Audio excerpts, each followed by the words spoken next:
جو لوگ اللہ پر ایمان لائیں، کہیں کہ ہمارا رب اللہ ہے، پھر اس پر جم جائیں، ان پر فرشتوں کا نزول ہوتا ہے۔ نہ کوئی غم کرو نہ خوف، خوشیاں مناؤ جنت کی جس کا تم سے وعدہ کیا گیا تھا۔ اللہ کی ربوبیت پر اطمینان جب انسان کو ہو جاتا، میرا رب اللہ ہے، ربی اللہ، انسان کے لیے نہ کوئی کھٹکا، نہ کوئی خطرہ، نہ کوئی خوف، نہ کوئی حزن۔ جو کچھ ہو رہا ہے کس کے اذن سے ہو رہا ہے؟ اللہ کے اذن سے۔ اللہ کے اذن کے بغیر پتہ تک نہیں ہلتا۔ یہ کوئی اندھا بہرا مادہ نہیں ہے جس سے مجھے کوئی خوف ہو۔ اندھا بھینسا چلا آ رہا ہو اس سے تو ڈرنے کا ہر انسان کو ڈرنا چاہیے، نہ معلوم کس کو ٹکر مار دے۔ لیکن نہیں، اس کائنات کو چلانے والا ایک سمیع و بصیر خدا ہے، وہ جو میرا دوست ہے، میرا ولی ہے۔ اللہ ولی الذین آمنوا یخرجہم من الظلمات الی النور۔ اللہ اہل ایمان کا ولی ہے، ساتھی ہے، پشت پناہ ہے، مددگار ہے، حمایتی ہے۔ بتائیے جسے یقین ہو جائے کہ اللہ میرا مددگار، اللہ میرا محافظ، اللہ میرا پشت پناہ، اللہ میرا حمایتی، اس کے لیے کوئی خوف ہوگا؟ اس سے کوئی ڈر ہوگا؟ میں مثال دیا کرتا ہوں ایک بہت سادہ، پنجاب کے دیہات کی۔ تو بڑا چودھری ہے اور کوئی غریب کسان ہے۔ اس غریب کسان کے جانوروں کو ہر وقت اندیشہ ہوگا چوری کا، کوئی میری بھینس کھول کر نہ لے جائے، کوئی میرا بیل کھول کر نہ لے جائے۔ لیکن جس کے بارے میں یہ سب کو معلوم ہو کہ وہ جو بڑا چودھری ہے وہ اس کا دوست ہے، اس کی بچیا کو کوئی خوف ہوگا؟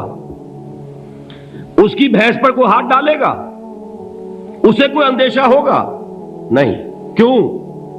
کہ وہ بڑا چودھری، بڑا اس کا یہاں کا سردار، جاگیردار، سب کو معلوم ہے وہ میرا دوست ہے، کوئی میرے خلاف اقدام نہیں کر سکتا۔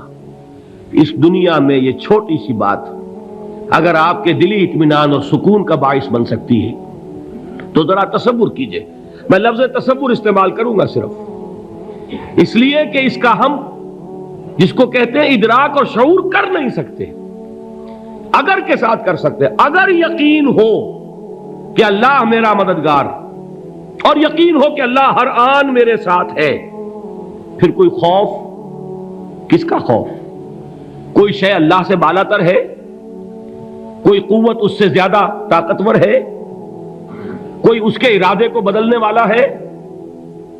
کوئی اس کی مشیت کے آڑے آنے والا ہے؟ یہی بات ہے جو حضور نے فرمائی۔ یہ ایمان کا حاصل ہے لب لباب، کہ دیکھو اچھی طرح اس بات کو ذہن نشین کر لو، اگر تمام انسان مل کر تمہیں کوئی نقصان پہنچانا چاہے نہیں پہنچا سکتے، مگر جو کچھ اللہ نے لکھ دیا ہو، اور تمام انسان مل کر تمہیں کوئی نفع پہنچانا چاہیں نہیں پہنچا سکتے، مگر وہ شے جو اللہ نے طے کر دی ہو۔ آپ پھر میں کہوں گا ذرا طاری کیجئے، اسے فرض کیجئے، اسے سوچئے۔ اگر اس حدیث پر ہمارا دل ٹھکا ہوا ہو تو کسی سے ڈر ہوگا؟ یہ مجھے نقصان نہ پہنچا دے، یہ میری رپورٹ خراب نہ کر دے، یہ میری انکریمنٹ نہ رکوا دے، یہ میرا یہ نہ بگاڑ دے، یہ میرا یہ نقصان نہ پہنچا دے۔ اس کا ڈر، اس کا ڈر، اس کا خوف، اس کی خوشامد، اس کے لیے جا کر طرح طرح سے اپنی عزت نفس کو ذلیل کروانا اس کے سامنے، یہ سب کچھ کیوں کرتا ہے انسان؟ جب سمجھتا ہے کہ اس کے ہاتھ میں میرا کوئی نفع ہے، اس کے ہاتھ میں میرے لیے کوئی ضرر ہے، یہ مجھے کوئی گزن پہنچا سکتا ہے، یہ مجھے کوئی نقصان پہنچا سکتا ہے، یہ میرا کوئی کام بنا سکتا ہے، یہ میری کوئی ضرورت پوری کر سکتا ہے، اسی کا نام شرک ہے۔ جہاں آپ نے یہ سمجھا کہ غیر اللہ کے اندر کوئی طاقت موجود ہے، وہی شرک ہے۔ بتوں سے تجھ کو امید خدا سے نومیدی، مجھے بتا تو صحیح اور کافری کیا ہے؟ شرک تو یہ ہے۔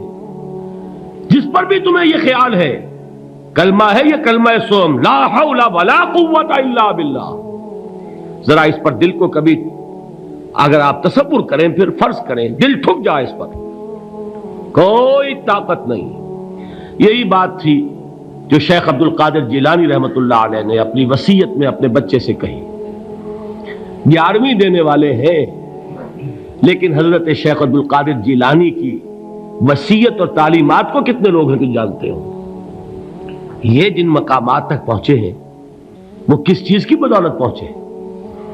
انہوں نے جو پیغام دیا وہ کیا تھا؟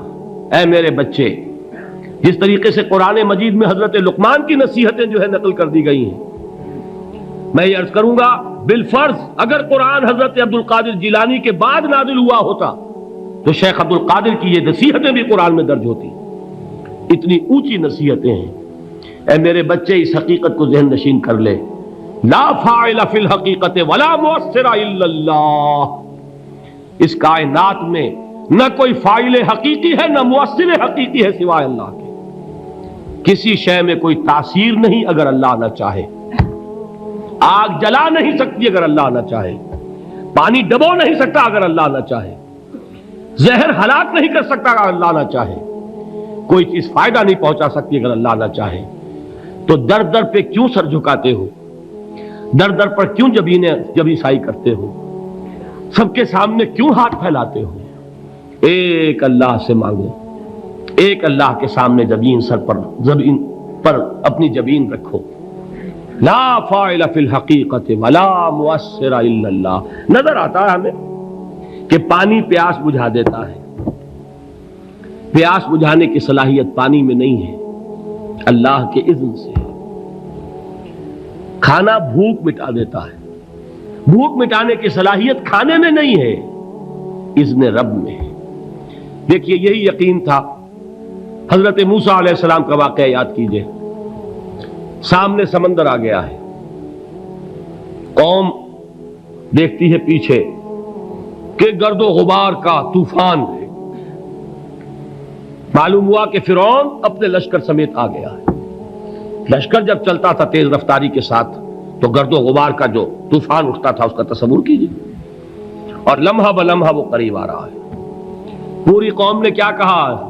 اے موسیٰ انا لمدرکون، اے موسیٰ ہم کو پکڑے گئے.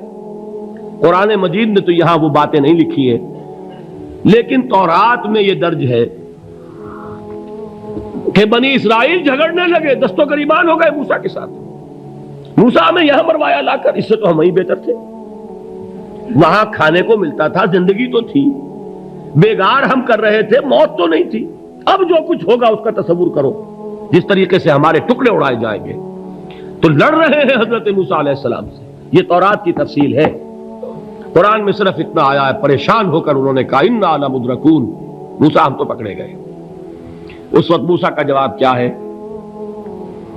کلا ان معی ربی سیہدین. نہیں، میرے ساتھ میرا رب ہے، وہ راستہ دے گا. بتائیے کہاں راستہ نظر آ رہا ہے؟ یہ ہے ایمان بالغیب. راستہ نظر نہ آئے تب اللہ پر یقین ایمان ہے. جیب میں پیسے ہوں اور تب دل کو اطمینان ہے تو ایمان کس پر ہوا؟ پیسے پر، اللہ پر نہیں. جب وسائل و ذرائع نہ ہو اور پھر یقین ہو کہ اللہ مسبب الاسباب ہے، وہ اسباب کا پابند نہیں ہے، وہ اسباب کا محتاج نہیں ہے، اسباب اس کے محتاج ہے. اگر یہ یقین ہے تو اللہ پر ایمان ہے. یہ نہیں ہے تو تمہارا ایمان اسباب پر ہے، وسائل پر ہے، ذرائع پر ہے، مادیات پر ہے، اللہ پر نہیں. اس وقت کہاں راستہ تھا؟ کوئی راستہ تھا؟ سمندر ہے اور ادھر سے لشکر آ گیا ہے. کلا ان معی ربی سیہدین.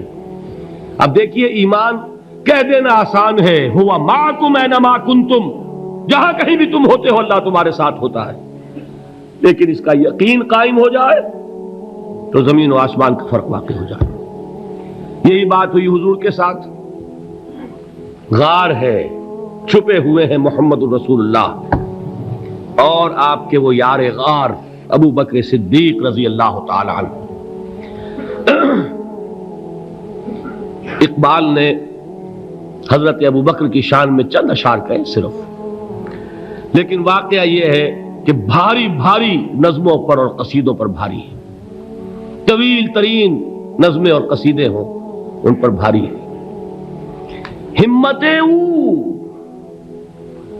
ابو بکر کی ہمت جو ہے کشت ملت را چو ابر، جیسے بارش سے کھیتی اپجتی ہے، ابو بکر کی ہمت اور عزیمت اس امت کو اسی طرح سینچنے والی ہے۔ ثانیے اسلام و غار و بدر و قبر، وہ دوسرے تھے اسلام میں، دوسرے پہلے کون تھے؟ انا اول المومنین، حضور فرماتے ہیں سب سے پہلا ایمان لانے والا میں، دوسرے ابو بکر۔ ویسے ہمارے ہاں یہ چلتا ہے اختلاف، حضرت علی پہلے ہیں کہ حضرت ابو بکر پہلے ہیں، لیکن اس میں بڑی خوبصورت تطبیق قائم کی ہے علماء نے، اور بہت صحیح ہے۔ چار کے بارے میں فیصلہ ہی مت کرو کہ کون پہلے ہے، ان کی ایک عجیب تقسیم کر دی ہے۔ آزاد مردوں میں، بالغ مردوں میں سب سے پہلے ابو بکر، بچوں میں سب سے پہلے علی، خواتین میں سب سے پہلے خدیجہ، اور غلاموں میں سب سے پہلے زید ابن حارثہ۔ بڑی پیاری تقسیم ہے، یہ چاروں ہی پہلے ہیں، ہر ایک کے لیے اولیت ہے۔ اور واقعہ یہ ہے کہ اگر زمانی اعتبار سے تعین ہوگا تو پہلے خدیجۃ الکبریٰ آئیں گی رضی اللہ تعالی عنہ، کسی اور سے بات کرنے کی نوبت بعد میں آ سکتی ہے، پہلے تو اہلیہ محترمہ سے بات ہوئی، آتے ہی پہلی وحی ہوئی ہے، ابھی تبلیغ کا حکم نہیں تھا۔ کس کو بتایا واقعہ؟ ابھی اپنی نبوت کی تبلیغ کا تو حکم ہی نہیں آیا، واقعہ کس کا ہے؟ وہ خدیجہ کا ہے۔ جب کہا ہے کہ خشیت علی نفسی، مجھے اپنی جان کا اندیشہ ہے، تو کیا جواب دیا خدیجہ نے رضی اللہ تعالی عنہا؟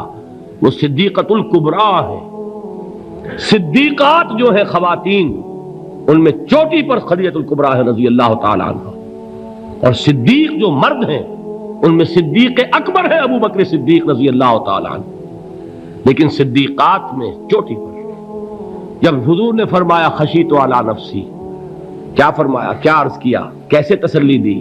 نہیں نہیں، اللہ آپ کو ضائع نہیں کرے گا، آپ غریبوں کے ہمدرد ہیں، آپ مساکین کے تکالیف رفع کرنے والے ہیں، آپ بیواؤں کی سرپرستی کرتے ہیں، آپ مسافروں کی خدمت کرتے ہیں، اللہ آپ کو ضائع نہیں کرے گا۔ یہ یقین ہے اس خاتون کے اندر۔ خیر وہ ایک علیحدہ بات ہو جائے گی۔ میرے دل پر حضرت خدیجہ رضی اللہ تعالی عنہ کی شخصیت کا بڑا گہرا نقش ہے، جو وہ کوئی اور ہی وقت اور موقع ہوا تو بیان ہوگا۔ بہرحال اقبال نے ایک مصرے میں جو چار اولیتیں جمع کر دی ہیں، ہمت او کشت امت را چو ابر، ثانی اسلام و غار و بدر و قبر۔ اسلام میں حضور کے بعد پہلے کون؟ ابو بکر۔ غار میں حضور کے ساتھ کون؟ ابو بکر۔ بدر کی رات اللہ کا رسول سربسجود وہ جھاڑ، وہ گھاس پھوس کی جو جھوپڑی بنائی گئی تھی، اور وہاں تلوار ننگی لے کر پہرا دینے والا کون؟ ابو بکر۔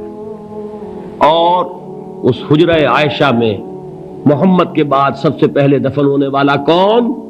ابو بکر رضی اللہ تعالی عنہ وصلی اللہ علیہ وسلم۔ وہ جو معاملہ میں سنا رہا تھا غار ثور کا، حضرت ابو بکر بھی حضور کے خیال سے لرز گئے ہیں۔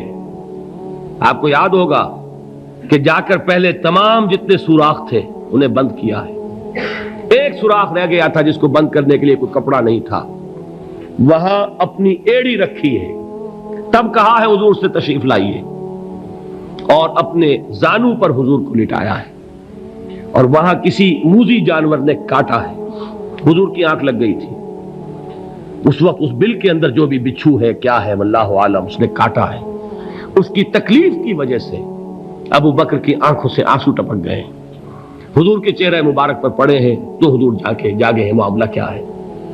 ایڑی نہیں ہٹائی وہاں سے، مبادا وہ جانور وہاں سے نکل کر محمد الرسول اللہ کو کوئی گزن پہنچا دے، ابو بکر کی ایڑی ہے، جس طرح چاہے کھا لے، ختم کر دے، جان نکل جائے تب کوئی آنچ آئے، محمد پر تو آئے، لیکن جیتے جی نہیں۔ وہ ہے ابو بکر۔ حضور کے خیال سے اس وقت حضور نے پھر اپنا لعاب دہن لگایا ہے، اور اس سے پھر آپ کی تکلیف ختم ہوئی۔ جیسے خیبر میں حضرت علی کی آنکھ دکھ رہی تھی، اس کو جو شفا حاصل ہوئی ہے وہ بھی حضور کے لعاب دہن سے ہوئی۔ تو بہرحال اس وقت انہوں نے کہا ہے کہ اے نبی یا رسول اللہ، اگر اس وقت ان میں سے کسی نے غیر ارادی طور پر بھی اپنے قدموں کی طرف جھانک لیا تو پکڑے جائیں گے۔ کیا جواب تھا اللہ کے رسول کا؟ لا تحزن ان اللہ معنا، اللہ ہمارے ساتھ ہے، کیوں گھبراتے ہو ابو بکر؟ یہ ہے ایمان باللہ، میرا مالک اللہ، میرا رازق اللہ، میرا محافظ اللہ، میرا مددگار اللہ، میرا پشت پناہ اللہ، میرا دوست اللہ۔ یہ دوستی ہے اللہ کی جو لب لباب ہے، حاصل ہے ایمان کا، اسی کا نام ولایت ہے۔ اولیاء اللہ کے سروں پر سینگ نہیں ہوتے، جس کے دل میں ایمان راسخ ہو چکا ہو وہی اللہ کا ولی ہے، جسے اللہ پر یقین ہو چکا ہے وہی اللہ کا ولی ہے، جسے یقین ہے اللہ میرے ساتھ ہے، میرا مددگار، میرا پشت پناہ، میرا ساتھی، میرا دوست، میرا محبوب، میرا محب۔ اللہ اہل ایمان سے محبت کرتا ہے۔ واللہ یحب الصادقین، ان اللہ یحب الذین یقاتلون فی سبیلہ صفا کانہم بنیان مرصوص۔ اللہ محبت کرنے والا، اہل ایمان محبوب، اور اہل ایمان محبت کرنے والے اللہ محبوب۔ والذین آمنوا اشد حبا للہ۔